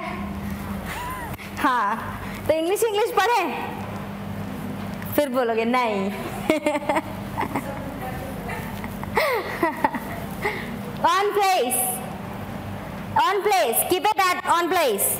I want everything on place before I come, I want, वैसी मम्मी धमका के जाती है ना, कहीं जाती है तो कभी भी मैं, जब तक मैं सब कुछ अपनी जगह पर होना चाहिए, तो अपनी जगह पर बोलने के लिए हम लोग ऑन प्लेस बोलते हैं, ठीक है। हम लोग घर गंदा करके रखते हैं तो मम्मियाँ कैसे चिल्लाती हैं, सब जगह पे रखो, अपनी अपनी जगह पे रखो, तुम लोग सब बिगाड़ के रखे रहते हो, ठीक है। तो एवरीथिंग ऑन प्लेस का मतलब ये हो रहा है, ऑन प्लेस यूज कर रहे हैं फ्रेज की तरह में, सब कुछ अपनी क्या बोलना चाहिए, प्रिस्क्राइब्ड जगह बोलना चाहिए, ठीक है। जगह तो कुछ भी हो सकती है, ठीक है, मोजे को हमने यहाँ फेंका तो वो तो जगह पे ही फेंका है ना कहीं पे, लेकिन यहाँ नहीं रखना है, उसकी जो उस जगह है, उसकी जो निर्धारित जगह है, वो नहीं जगह पे रखो, मम्मा रखा तो है जगह पे, तो नहीं, ये उसकी जगह नहीं है, उसकी जो ओरिजिनल जगह है वहां रखो, उसके लिए यूज करते हैं। डिस्पाइट का मतलब इंस्पाइट ऑफ जैसा ही होता है, के बावजूद, डिस्पाइट का भी मतलब के बावजूद होता है, ठीक है। लेकिन डिफरेंस ये होता है कि इंस्पाइट के साथ ऑफ लगता है जबकि डिस्पाइट के साथ ऑफ नहीं लगता, बस इतना ही। देन बिकॉज ऑफ के वजह से, ठीक है। I was late to class because of the rain, मैं बारिश की वजह से क्लास लेट हो गई, क्लास आने में लेट हो गई, तो I was late because of the rain. Because of your negligence I am not able to cover this, आपके नेग्लिजेंस की वजह से, तो की वजह से, बिकॉज ऑफ, ठीक है। इन फ्रंट ऑफ के सामने आपको पता ही है,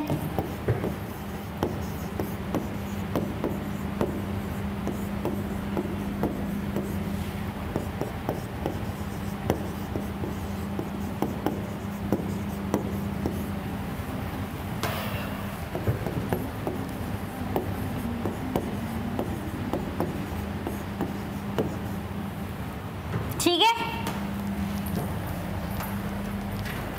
फ्रेजल प्रपोजिशंस क्लियर हो रहे हैं, ठीक है। अच्छा, मैं जो पूछना चाह रही थी, लेट मी सी कि वो क्वेश्चंस में है या नहीं है, इसके बाद तो ये एक्सरसाइजेज हैं, नहीं है, मैं क्वेश्चन पूछ रही हूँ, मैं इसको यहीं लिखती हूँ, ठीक है। I want to ask you some question, fill in the blanks.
the blanks. Options are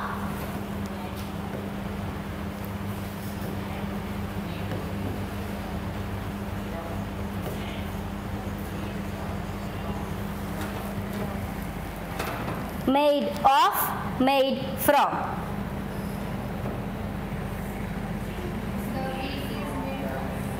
The cake is made of flour, sugar and cream. A house is made from brick and cement. A chair is made of wood. Curd is made from milk.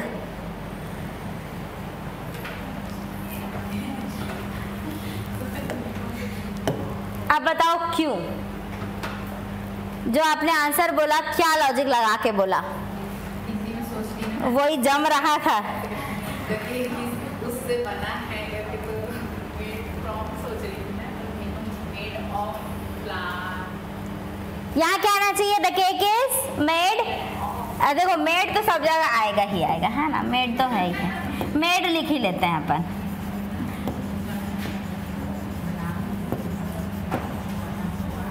हाँ अब बताओ, of आएगा कि from आएगा? Of आएगा। कितने लोग बोल रहे हैं ऑफ आएगा? Raise your hands. कितने लोग बोल रहे हैं फ्रॉम आएगा? दो ही लोग, बाकी लोग फ्रॉम। दोनों में नहीं उठाओगे? कुछ नहीं बनाना है, केक बनाना ही नहीं है। नहीं पता, अरे लगाओ ना, तब तो पता चलेगा। कोशिश करने से डरना नहीं है, कोशिश करने वालों की हार नहीं होती, पता है ना। कोशिश करो, जो आप हिंदी में कोशिश करो ना।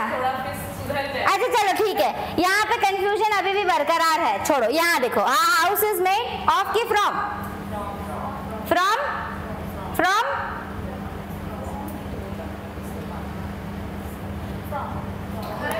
अच्छा एक काम कर दो ना, आपका ना मेरा, आपस में बांटते हैं।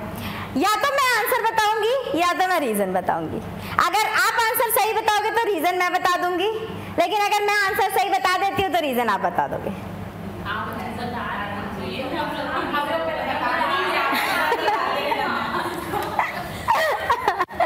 ऐसे सौदेबाजी करोगे मतलब, है? क्योंकि ऑफ और फ्रॉम में थोड़ा सा डाउट है कि वो लिक्विड फ्रॉम में क्या है, तो समझ नहीं आ पा रहा। इसमें लिक्विड सॉलिड का कोई अंतर ही नहीं है। तो उसमें क्या तो उससे बन रहा है ना, तो फ्रॉम लेकर जो डायरेक्ट बन रहा है। ऑफ का मतलब क्या होता है? का। फ्रॉम का मतलब होता है से। तो किसी चीज का बना है, किसी चीज से बना है, कब यूज करते हो आप? हिंदी का ही सोच लो ना। अब बना लेते हैं। बना मेड ऑफ है पहले।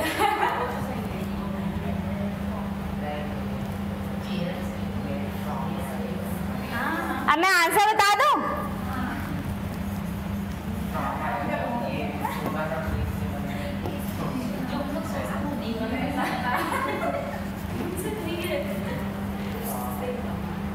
लेकिन वो हाउस और फ्रॉम से केक भी तो उससे बनते हैं ना, शुगर, फ्लावर, क्रीम। तो मैं कब मना कर रही हूँ? का बना होता है इससे।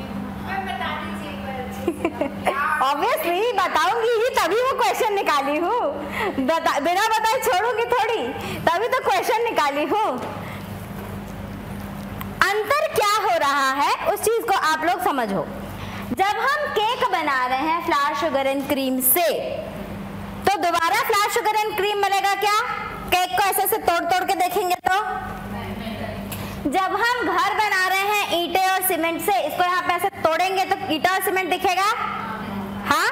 जब हमने चेयर बनाया लकड़ी का, लकड़ी दिखेगा? जब हमने दही बनाया दूध का, दूध दिखेगा? तो जब कोई इंग्रेडिएंट अपना फॉर्म बदल दे तो तुम स्पेलिंग बदल देना, FORM को FROM कर देना। जब कोई चीज, देखो कुल मिलाकर के कहना यहाँ ये चाह रहे हैं, इंग्रेडिएंट्स अपनी आइडेंटिटी चेंज कर रहे हैं या नहीं। क्योंकि जब हम चेयर बना रहे हैं लकड़ी का, तो हमने क्या किया? हमने सिर्फ शेप ही ना चेंज किया, जो लकड़ी इतना बड़ा सा ऐसा पड़ा हुआ था उसको हमने उस शेप में बना दिया, ऐसे शेप में बना के, तो उसका शेप बस चेंज हुआ। लकड़ी तो तब भी है, अगर एक खाली लकड़ी रखे रहेगा उसमें अगर पानी पड़ा तो वो जितना खराब होगा, एक चेयर पे अगर पानी पड़ेगा तो उतना खराब होगा। एक नॉर्मल सी लकड़ी रखी है उसमें जितना दीमक होगा, अगर एक चेयर बन जाएगा उसमें भी उतना ही दीमक होगा। उसकी इनहेरेंट क्वालिटी चेंज होगी क्या? नहीं होगी। समझ में आ रहा है ना? जैसे ईंटा और सीमेंट, हम लोग ईंटा और सीमेंट को क्या कर रहे होते हैं, हम लोग बस एक के ऊपर एक अरेंज कर दिए हैं। अगर हम लोग तोड़ेंगे तो ईंटा, साबुत ईंटा जैसे नॉर्मल रखा है वैसे ही साबुत ईंटा हमें घर में दिखेगा। हम लोग ऊपर में उसके लिपापोती कर देते हैं ताकि वो दिखे बस मत हमको, लेकिन उसका इनहेरेंट क्वालिटी चेंज हुई क्या? लेकिन केक के बाद में ना आपको शुगर मिलेगा, ना आपको क्रीम मिलेगा, ना आपको आटा मिलेगा, केक ही केक मिलेगा। जब आप दूध से दही बन जाएगा तो फिर उसमें दूध का कोई रोल नहीं दिखेगा। दोबारा चाहो कि दही को वापस से फट गया है तो दही बन गया, उसको दूध चाहिए, छान लेंगे दूध मिलेगा। रासायनिक परिवर्तन और भौतिक परिवर्तन। एग्जैक्टली जब फिजिकल चेंजेस हो तो, है ना, या तो जो मैं ट्रिक बता दी हूँ, जब इंग्रेडिएंट अपना फॉर्म बदल ले तो तुम स्पेलिंग बदल देना, FORM को FROM कर देना, और जब ना बदले तो OFR ऑफ कर लेना। समझ आया?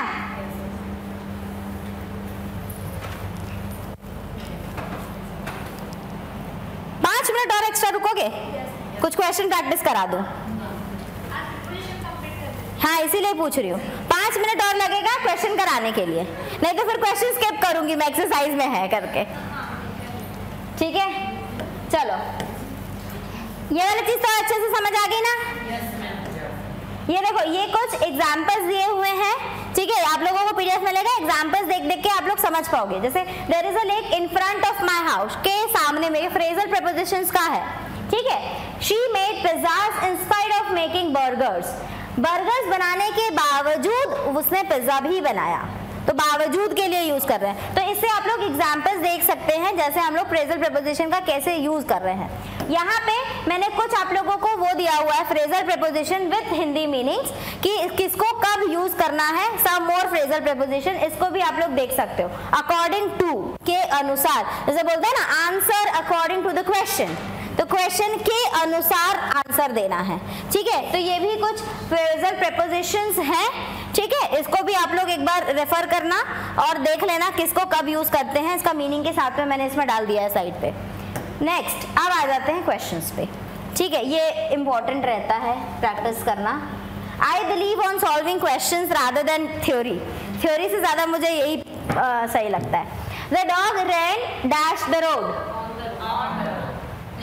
दौड़ रहा है, एक जगह नहीं है, अलोंग द रोड, एक जगह नहीं है, एक जगह खड़ा नहीं है ना, मोशन के लिए है। The river flows dash the bridge, bridge के नीचे in motion,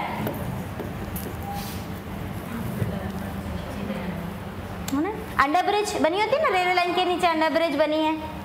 the work was done dash haste, अच्छा आपको हेस्ट वर्ड नहीं पता होगा, हेस्ट का मतलब होता है जल्दबाजी, तो जल्दबाजी के साथ,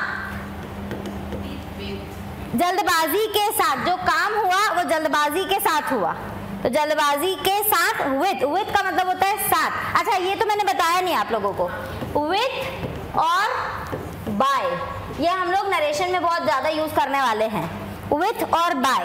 विथ का मतलब होता है के साथ, और बाय का मतलब होता है के द्वारा। जब भी कभी हम लोग बाय यूज करते हैं किसी चीज के द्वारा, ठीक है, के द्वारा किया गया, ये काम इसके द्वारा किया गया, ये काम उसके द्वारा किया गया, तो के द्वारा के लिए हम लोग यूज करेंगे बाय, ठीक है, विथ पर्सन्स, ठीक है। विथ का यूज करेंगे के साथ, किसी चीज के साथ, तो साथ के लिए विथ, बाय द्वारा के लिए बाय, ठीक है। He is afraid dash the dog, afraid of the dog, afraid के साथ ऑफ यूज होता है, अफ्रेड ऑफ एक फ्रेज है। I am fond of music, I am fond of, fond का मतलब होता है पसंद, ठीक है। फॉन्ड ऑफ का मतलब होता है पसंद। हॉबीज बताने के लिए हम लोग फॉन्ड ऑफ वर्ड का यूज करते हैं। फॉन्ड ऑफ यूज होता है हॉबीज, चॉइस, क्या चीज, फॉन्ड ऑफ, फॉन्ड नहीं, एक्चुअली फ्रेज नहीं है ये। फ्रेजल प्रपोजिशन तब हम बोलते हैं जब हम उनके एक्चुअली इंग्रेडिएंट वर्ड के अलावा कोई दूसरा मीनिंग यूज करें, बट नॉर्मली ये ऐसा है कि इनके साथ यही प्रपोजिशन यूज होता है, ऐसा वाला है। He goes on Sunday to church. He goes on, days and dates है इसलिए on Sunday कहाँ जाता है, चर्च को किसी चीज को, किसी जगह को जाना होता है तो हम लोग टू का यूज करते हैं। I go to school, I go to work, I am going to railway station। इस तरीके से टू जब हम लोग किसी लोकेशन पर जाने की बात कर रहे होते हैं तब हम लोग वहां पे टू का यूज करते हैं, ठीक है। अच्छा, he died dash his country, देश के लिए मर गए, जान दे दी, for his country। This team, अच्छा डाइड के साथ में एक और चीज मैं बता दूं आपको यहीं पे, ये जो वर्ड है ना डाइड के साथ ऑफ भी यूज होता है, फ्रॉम भी यूज होता है, फॉर भी यूज होता है। ये तो समझ आ गया, के लिए, किसी के लिए। डाइड ऑफ हम लोग ना जनरली यूज करते हैं जब हम डिजीजेस की बात कर रहे होते हैं। उसकी कैंसर से मृत्यु हो गई, ठीक है, तो ही डाइड ऑफ कैंसर, ठीक है। He died of leprosy. तो जब हम डिजीजेस की बात करते हैं तो हम जनरली डाइड के साथ ऑफ का यूज करते हैं, ठीक है। लेकिन फ्रॉम का यूज करते हैं जब हम किसी और चीज की बात कर रहे हैं। He died from depression. From, ये डिजीज नहीं है, एक कंडीशन है। He died from his poverty, ठीक है। तो जब हम लोग किसी कंडीशन की बात कर रहे हैं जिसकी वजह से हो रही है तो वहां पे फिर हम लोग फ्रॉम यूज करते हैं। जब किसी डिजीजेस की बात कर रहे होते हैं तो हम ऑफ का यूज करते हैं। और के लिए तो हम समझ ही गए हैं, कंट्री के लिए, उसके लिए, इसके लिए, जब हम लोग के लिए की बात कर रहे होते हैं। The steam engine was invented dash James Watt. James Watt के द्वारा इन्वेंट किया गया स्टीम इंजन, ठीक है। The burglar jump dash the compound wall, over the compound wall, jump करेगा ओवर, उसके ओवर जंप करेगा ना। The village was destroyed by fire,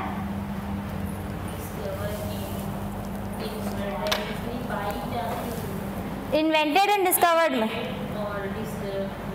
हाँ डिस्कवर्ड बाय, इन्वेंटेड बाय, हाँ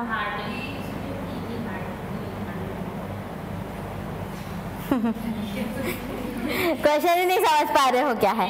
के द्वारा, देखो स्टीम इंजन जेम्स वॉट के द्वारा इन्वेंट किया। ये पैसिव वॉइस का स्ट्रक्चर है, इसको हम लोग एक्टिव वॉइस में लिखेंगे तो क्या बोलेंगे, James Watt invented steam engine.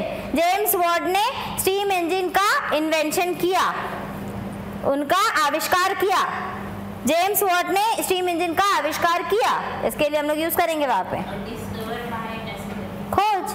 Invention और डिस्कवरी में अंतर पता है ना, what is difference between invention and discovery. खोज एंड आविष्कार, और खोज मतलब क्या डिफरेंस है, एक खोजकर्ता और एक आविष्कारकर्ता, दोनों में किसका काम ज्यादा अच्छा है। हाँ जी, आविष्कार का मतलब होता है बनाना कोई नया चीज, ओके। डिस्कवर करने का मतलब, खोज करना मतलब, तो दोनों ही नया चीज तो हो गया क्या, वो बनाया है, खोज किया है, जो पहले से बना है। हाँ, तो वो नया नहीं है, वो है ऐसी चीज जिसके बारे में हमें अभी पता नहीं है, वो खोज है। खोज करने का मतलब होता है जो पहले से एग्जिस्ट करती है, उसके एग्जिस्टेंस के बारे में हम लोग नहीं बोल रहे, वो एग्जिस्ट करती है बट उसके बारे में हमें पता नहीं था, ठीक है। जैसे सौरमंडल की खोज हुई, तो सौरमंडल तो सालों और जमानों पहले से था, हमें नहीं पता था उसके फीचर्स के बारे में, तो हमने उसकी खोज की जब हमने पढ़ाई करी। जब स्टीम इंजन, इसके पहले जेम्स वॉट ने जब बनाया, उसके पहले स्टीम इंजन कुछ था ही नहीं, उन्होंने कुछ चीजों को जोड़ तोड़ करके नई चीज बना दी, तो जो चीज पहले से एग्जिस्ट नहीं करती है और अब बन गई, वो इन्वेंशन, आविष्कार। जो चीज पहले से एग्जिस्ट करती है और उसको हम एक्सप्लेन करते हैं तो वो है डिस्कवरी, खोज। समझ में आया? भारत एक खोज, खोजी है ना भाई, किसने खोजा था? ये आपके लिए होमवर्क, ये क्या करना है? एरर करेक्शन है, होमवर्क कर लोगे ना? ट्राई। एरर है, सेंटेंस में दिया है एरर, इसको पहचानना है आपको, सुधारना। एरर वाले सेंटेंसेस भी आते हैं ना एग्जाम में, इसीलिए। ठीक है, जैसे एक एग्जांपल मैं बता दूंगी, I prefer walking than cycling. Prefer के साथ हमेशा टू का प्रयोग किया जाता है, prefer walking to cycling. Prefer के साथ देन का यूज नहीं करके टू का यूज करते हैं। हाँ, यहाँ देन की जगह टू, जैसे ही listens to the music. The opposite to increase is decrease, of increase is decrease. का है ना, इंक्रीज का ऑपोजिट डिक्रीज होता है। ठीक, the shop is opposite to my house, यहां टू की जरूरत, the shop is opposite my house. He is capable to do the work, he is capable of doing the work, he is capable of doing the work. I go to school by foot, I go to school on foot। पैदल पैदल जाते हैं, उसके लिए on foot का use किया जाता है। There is no solution to this problem, के लिए, इस प्रॉब्लम के लिए कोई सोल्यूशन नहीं है। ठीक है, he is senior, अच्छा, सीनियर, जूनियर, इंटीरियर, पेस्टी, to this problem, solution का answer to this question, this is the answer to this question, solution to this problem, question to this answer। हाँ, कुछ वर्ड्स होते हैं जितने भी OR एंडिंग वर्ड है, senior, junior, anterior, posterior, interior, exterior. ठीक है, इन सभी के साथ में देन ना यूज होकर टू का यूज होता है। प्रेफर भी देन कब यूज होता है? जब हम कंपैरेटिव डिग्री का यूज करते हैं। कंपैरेटिव डिग्री के एडजेक्टिव्स पढ़ते हैं, तब मैंने आप लोगों को बताया था एडजेक्टिव्स में कि जैसे हम लोग बोले ना, this is longer than, this is shorter than, this is better than, this is worse than. तो जितने भी कंपैरेटिव डिग्री के कोई एडजेक्टिव यूज होते हैं उनके साथ प्रीपोजिशन दैन यूज होता है। लेकिन ये कुछ ऐसे स्पेशल हैं, अभी के जो एसआई का पेपर हुआ था ना, उसमें यही को पूछा था, एक एक्सेप्शन इसको पूछा था, एक एक्सेप्शन प्रेफर को पूछा था। और मोस्ट एग्जामिनर्स में, यानी कि बोलना चाहिए व्यापम्स मोस्ट फेवरेट है, I prefer coffee to tea. नहीं में 2 से 3 एग्जाम में यही वाला स्टेटमेंट पूछ चुका है। प्रेफर के साथ भी टू का प्रयोग करते हैं। ये भी एक्चुअली कंपैरेटिव डिग्री के ही एडजेक्टिव्स हैं, जैसे देखा जाए तो सीनियर या जूनियर कंपेयर करके ही तो बोल रहे हैं अपन। तो यही है एक्सेप्शनल रूल है, एडजेक्टिव के एक्सेप्शंस में पढ़ते हैं अपन कि सीनियर, जूनियर, इंटीरियर, पोस्टीरियर, इनके साथ प्रीपोजिशन दैन ना यूज होकर के टू यूज होता है। तो यहाँ पर भी he is senior to me, junior to me, the clause is superior to that. तो जितने भी ज्यादातर OR एंडिंग वर्ड्स हैं इनके साथ में दैन नहीं यूज होकर के टू का यूज होता है। आया समझ? ठीक है, prepositions एंड कंजंक्शंस कंप्लीट हो जाएगा। पार्ट्स ऑफ स्पीच में इसके अलावा एक वर्ब है जो हम लोग अभी करने वाले हैं। तो अब अगला बहुत ध्यान से पढ़ के आना पहले से और बहुत ध्यान से समझना आपको, क्योंकि वर्ब समझ आएगा, वर्ब के बेसिस पे टेंस समझ आएगा, टेंस के बेसिस पे नरेशन एंड वॉइस समझ में आएगा। तो अब हम लोग ये लगातार करने वाले हैं, एक दिन वर्ब पढ़ेंगे, एक दिन टेंस, एक दिन वॉइस, एक दिन नरेशन। एक दिन में हो जाएगा, डेफिनेटली हो जाएगा, बशर्ते आप पहले से पढ़ के आए थोड़ा थोड़ा और घर जाके पढ़ें दोबारा। पहले से थोड़ा थोड़ा पढ़ के आओगे तो आधी चीजें समझ में आएंगी, और जो बाकी के डाउट्स क्लियर होंगे और वापस घर जाके दोबारा पढ़ोगे और उसको सॉल्व करोगे तो तुरंत आपसे बनेगा। मैं आज प्रीपोजिशन और कंजंक्शन की वर्कशीट शेयर कराती हूँ। उस दिन आप लोगों को मिली थी, है ना? मैं आपको प्रीपोजिशन और कंजंक्शंस की वर्कशीट शेयर करा देती हूँ आज, वो भी मिल जाएगा। प्रैक्टिस करिए।